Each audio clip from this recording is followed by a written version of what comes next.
Shqipëria i dha fund ëndrës për kualifikim në botror dhe humbja në Varshavë ka lënë një shije të hidhur te Sokol Kushta. Në një intervistë gjatë për Panorama Sport, Kushta u shpreh se u gabua në formacion dhe shtoi se ishte ndeshje jeta-vdekje e jo ndeshje ku mund të eksperimentohej ashtu siç ndodhi në Varshavë. Një humbje në Poloni që na eliminon nga ëndra për botror. Si e ka parë Kushta ndeshjen e Shqipërisë me Polonin? Tani, këto janë ndeshje specifike ku mundi dhe sakrifica e një kohe të gjatë vlerësohen për një ditë. Dua të them se në qofse një pjesë e tifozëve ose grupeve të tjera që nuk kanë lidhje të drejtë për drejtë me kombëtaren, domethënë jo stafi i ngushtë, ishin të gjithë optimist dhe deri këtu jemi në rregull, pasi të gjithë ne dëshironim një gjë që për shumë kohë dukej e pamundur.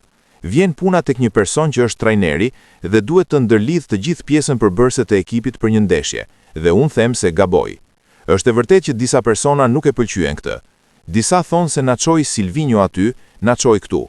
E para e punës Silvinjo për atë punë erdhi, për atë punë u pagua, për atë punë u respektua. Kjo s'do me thënë se na çoi dhe s'duhet. Pse kur pati suksese dhe u mirë pagua ne e lavdëruam dhe tani që s'na çoi ne s'kemi të drejtë ta kritikojmë? Këto janë mendime që mund t'i kenë disa persona. Në fundit, ai post, kushdo që t'jetë aty, do të kritikohet dhe lavdërohet, sepse në fund për atë paguhen dhe mirë paguhen. Ne këtu duhet të shikojmë me objektivitet dhe të analizojmë se ku gaboi ky person. Unë si sportist, si trajner, kam mendimin tim dhe nuk do të thjeshtoj dy gjëra. Një orë gjysmë para ndeshjes, kam qenë i ftuar dhe dhash një intervistë që mund të shihet në YouTube, ku shpreha qartë se personi që është para, Bajrami, nuk ishte për të luajtur aty. Ai nuk është lojtar i keq, por për momentin nuk duhet të luante. Për momentin nuk duhet të lëviz, pasi kur diskutojmë, nuk duhet të luaj Sokoli, Agroni dhe na thon ti çfarë ke? Ai ka 80 ndeshje. Po jo more zotri. Janë 45 minuta lojë aktive, mund të shpërblesh dhe të kënaqësh një popull të tërë. Lojtarët që nuk kanë luajtur për kohë të gjatë nuk mund të jenë kaq aktiv sa për shembull për ta marrë edhe më konkrete, siç mund të ishte Mehmeti ose siç mund të ishte Uzuni përpara Muçit. Ramadani ka lënë nusën shtatzën, gati për të lindur, ka ardhur, por nuk është kjo arsyeja pse duhet të luaj. Por Ramadani e meriton sepse është ndër më të mirët dhe notën më të mirë në serinë A. Nëse e merr me statistika, dhe dyshja me Shehun do të ishte motori jashtëzakonshëm, sepse këtu ishte edhe Laçi. Për mua ky duhet në mesfush qoftë me Muçin, me Uzunin apo Mehmetin. Loja është shumë e gjatë dhe ndërrimet janë pjesë e lojës. Ekipi do të ishte më i plotësuar. Kam shprehur disa. Thomas Strakosha është portieri shumë i mirë, por në ajër ai ka defekt. Dhe nëse Strakosha do të ishte mirë në ajër, do të fitonte ekipi. Këto i kam thënë para ndeshjes, sepse pas ndeshjes kritikojnë të gjithë dhe të gjithë bëhen pedagog. Problemi nuk është i joni, dhe po të shikosh intervistat e mia dhe të shumë ish lojtarëve të kombëtares, jemi pothuajse dashje pa dashje në uniform që duhet të luaj ky. Pothuajse jemi të gjithë në një mendje. Dreqi ta haj, ti merr lexo siç është në të gjithë Europën dhe në të gjithë botën, njerëzit emblem dhe ato që janë sot trajner nuk flasin kot. Më vjen çudi dhe inat për gjëra të vogla që konkretisht loja nxori. Ne do ishim të kualifikuar. Në këndvështrimin tuaj, a mendon se luajtëm ne një ndeshje të mirë apo ishte Polonia shumë e dobët? Kjo është një pyetje që anashkalon pyetjen e parë. Me që ne duhet të flasim pas ndeshjes, unë pash një Poloni jashtëzakonisht të keqe dhe të tmerrsisht të trembur.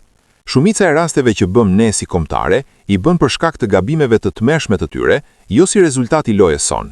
Është një shprehje sa e do Zoti këtë person, dhe unë them se Zoti na ka dashur atë natë në nota maksimale.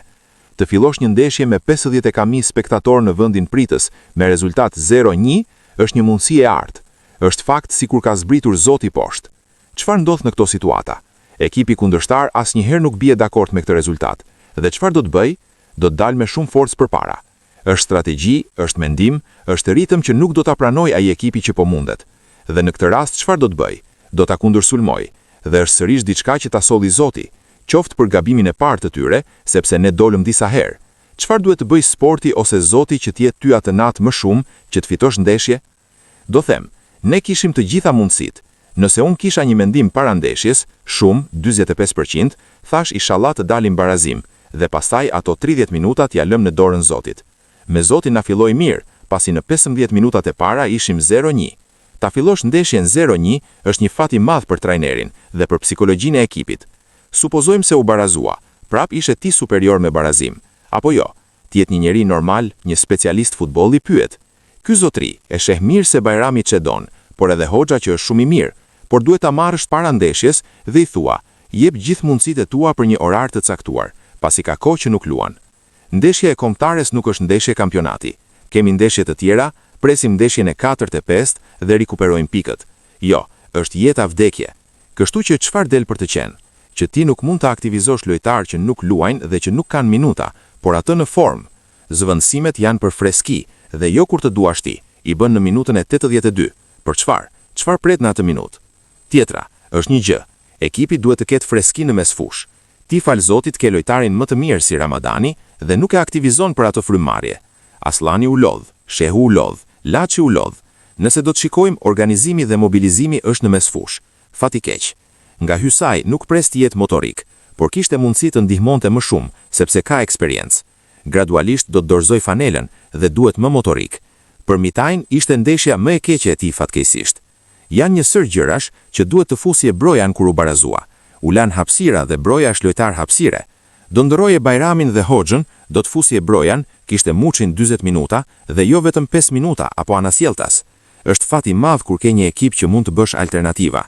Tani, jo se ka faj që futja të djalin e ri, është i mirë se Polonia futja të 17 vjeçarin. Unë them se trajneri më ordinar në mendje që t'jetë, si mund të futet një lojtar i ri si Pilo, që mora vesh se është mbrojtës i majt, dhe sot e kësaj dite unë nuk e kuptoj se ku luajti ai djal. Nuk e di pozicionin që luajti. Janë ai dhe Mitaj, dy lojtar krahu. Më thoni, ku luajti ai djal? Pse duhet një mbrojtës i majt kur ne kemi mbrojtës të majt? Ne nuk kemi etje për të mbajtur rezultatin, por kishim etje për të shënuar gol.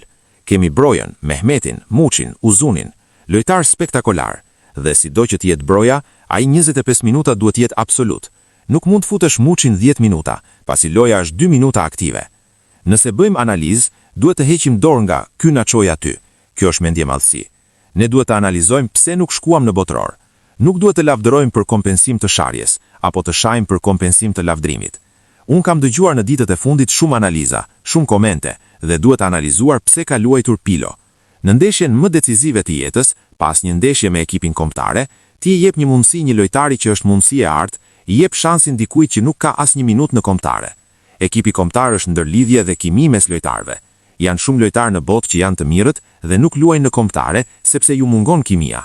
Nuk është ekip rrethi apo lokal, por është përfaqësimi shumë lojtarëve dhe lidhja si bëhet në ekip. Ai djalë kishte fatin e jetës në minutën e parë, të shënonte golin e parë, kualifikimin e parë. Me topin që humbi nuk i vë faj. Jeta fillon me fat dhe ai kishte pa fat. Nuk e gjykojmë, por kritikoj trajnerin që i dha mundësi duke e hedhur mes demave pa përgatitje psikologjike. Nuk e di si është ndjera ideal nëse flasim me logjik që e hedh për herë të parë në ndeshjen e jetës. Tjetra, pse nuk luan Ramadani, sepse edhe tani nuk e di pse. Mushkria e ekipit janë Shehu dhe Ramadani. Të kisha dy lojtarë si atë, janë gjysma e ekipit. Milani kishte Gatuson dhe ne kemi si dy Gatuso. Laçi andej dhe Hoxha këtej, është katërsheja ideale. Thuaj faleminderit për ato që bëri. Ke Uzunin, ke Brojan, ke Muçin, ke Mehmetin majt. Mos thuaj nuk kam sulmues, ja ku e ke Shpendin. Siç luajti ky në ndeshje decisive, le të luante Shpendi. Pse duhet ta futësh kështu? E them prap, si ish lojtar dhe trajner, nuk e di pse ka luajtur dhe ku ka luajtur. Nuk ja di pozicionin. Po Strakosha, a mund të bënte diçka më shumë? Un kam folur gjithmonë me relativa dhe superlativa për atë djalë. Por para ndeshjes kam thënë se nëse Strakosha relartësi është mirë, sepse ata luajnë me topa të gjatë dhe kundër nesh ishin shumë të dobët, nuk kanë krosuar si herë të tjera për Lewandowski, por ishin cross Skarco. Edhe ky ishte cross jo për gol. Është portieri mirë dhe gjunah që me hapjen e krahut që shkon shumë fish lart, pëson ashtu. Portieri duhet jetë shumë dimensional dhe jo vetëm mes e poshtë. Të dy golat ishin të evitueshëm nga një portier si Strakosha. Për mua ishte ditë e keqe për të. Kur flas për Strakoshan, flas për portier emblem, jo portier 20 vjeç. Lojtari rritet me episode, punë dhe rezultate. Mund të bësh 10 ndeshje superiore dhe për 2 minuta ti bësh të harrohen ato minuta. Mund të mos pësosh 15 ndeshje dhe në një moment ti hedh poshtë të gjitha ato ndeshje. Ai është shumë i përgjegjshëm dhe duhet jetë më lider, të marrë më shumë përsipër, të jetë më me shpirt në ekip sepse është titullar dhe nuk është lojtar i ri. Si e sheh shansin e Kosovës me Turqinë? E thash edhe më parë, fola me Agimin dhe më ftoi të shoh ndeshjen me Turqinë pasi jemi miq dhe i thash se për mua ndeshja 90% është barazim. Mundësia e Kosovës është reale të kualifikohet. Unë nuk bëj parashikime, kur flas dhe jam kundër, pasi janë dëshira dhe mundësia. Në këtë rast nuk e di pse mendoj se dëshira dhe mundësia puqen në një pikë. Jam mahnitur me lojën e Kosovës, teknike dhe taktike. Golat e Kosovës janë rrjedhoja aksioneve, jo si rrjedhoje gabimeve të situatave individuale. Aksioni plot, i bukur nga porta në gol. Ne kemi shumë pak ashtu. Golat tanë janë rëmuj ose aksione shumë të ralla, pasi ne luajmë pak. Këtë herë dëshira dhe mundësia janë. Dardania ka një fat të madh për mua dhe 60% them kualifikohet. Ata janë popull që e duan sportin, janë njerëz dhe shtet që kanë hedhur bazat e futbollit dhe në themele të sigurta. Ata po shikojnë dhe menaxhojnë në mënyrë spektakolare lojtarët kudo që i kanë, dhe qershia mbitort është trajneri. Është fat kur trajneri të del burr tamam, burr shtëpie. Kosova ka një lider, Muriqi është lider. Ne nuk kemi lider që kur të bërtas lojtarëve të mobilizohen. Lideri është trajneri në fush, nuk është Silvinjo, por lojtari lider, ai që ngre lojtarët në peshë. Kosova ka Muriqin. Muriqin e pash në fund që hoqi një top me kokë. Kënaqësi kur ke një lojtar që jo vetëm bën gola